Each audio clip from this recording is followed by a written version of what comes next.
There he is, 1, 2, Just back wheel straight out from underneath him, and he's lucky, that's very, nasty. very lucky to have got away with that. Pogacar charging into the gap.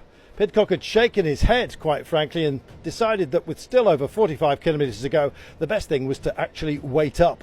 The thumb screws are twisting here, and it's Tadej Pogacar who's in control. Oh, look at this. Tom Pidcock is really being stressed out right now. This is a statement about what's to come. Don't forget the Flamme Rouge as well. Tadej Pogacar was absolutely in a class of his own.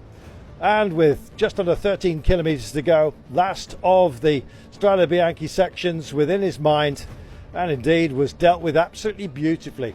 He comes into the sunshine. Where there is light, there is power, and he's absolutely undiluted in his greatness. Tadej Pogacar, kapow!